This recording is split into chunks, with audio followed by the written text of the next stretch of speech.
नमस्कार दोस्तों, आज हम सुनेंगे भीलराज गुह की कथा। चलिए शुरू करते हैं। मेरी वीडियो सबसे पहले देखने के लिए सब्सक्राइब बटन को दबाएं और साइड के बेल आइकन को ऑन कर लें सबसे पहले सारी वीडियो देखने के लिए। गंगा के इस प्रदेश पर भीलों का अधिकार था और उनके राजा का नाम गुह था।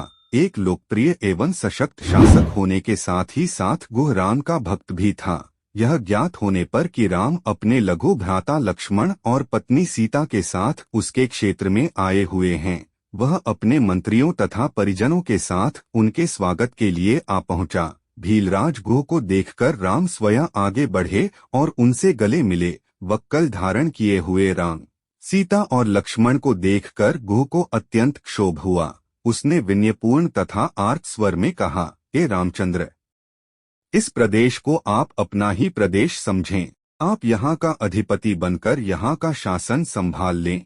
आपके समान समदर्शी एवं न्यायवेत्ता शासक पाकर यह प्रदेश धन्य हो जाएगा। मैं आपको विश्वास दिलाता हूँ कि यह संपूर्ण भूमि आपकी ही है और हम सब आपके अनन्य सेवक हैं।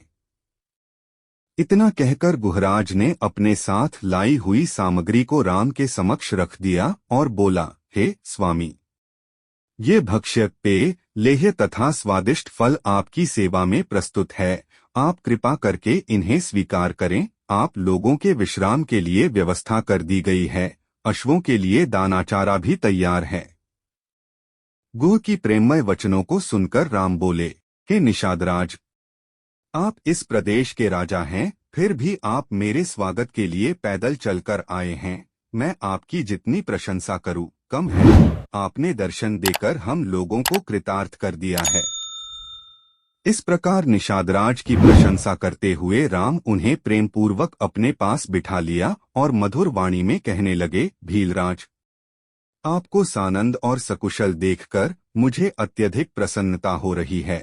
आपके द्वारा लाए गए इन उत्तमोत्तम पदार्थ के लिए मैं आपका अत्यंत आभारी हूँ, किंतु बंधु, मुझे खेद है कि मैं इन्हें स्वीकार नहीं कर सकता।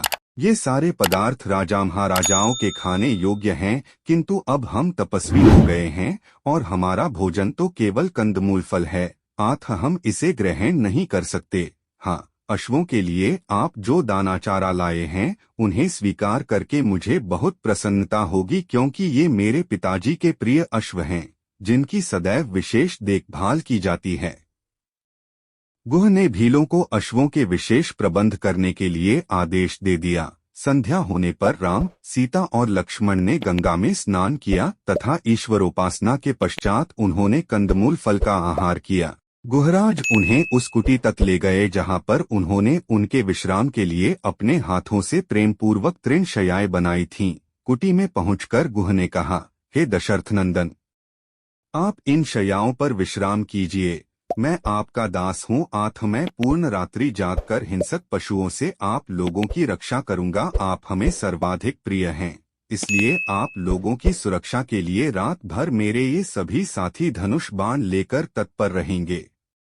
उनकी बातें सुनकर लक्ष्मण ने कहा, हे गुहराज, मुझे आपकी शक्ति, निष्ठा और भैया राम के प्रति आपके अनन्य प्रेम पर पूर्ण विश्वास है। निःसंदेह आपके राज्य में हमें किसी प्रकार की विपत्ति की आशंका नहीं हो सकती, किंतु मैं भैया राम का दास हूँ, अतः मैं इनके बराबर में सो नहीं सकता। मैं भी रात भर आपके साथ पहरा देकर अपना कर्तव्य पूरा करूंगा।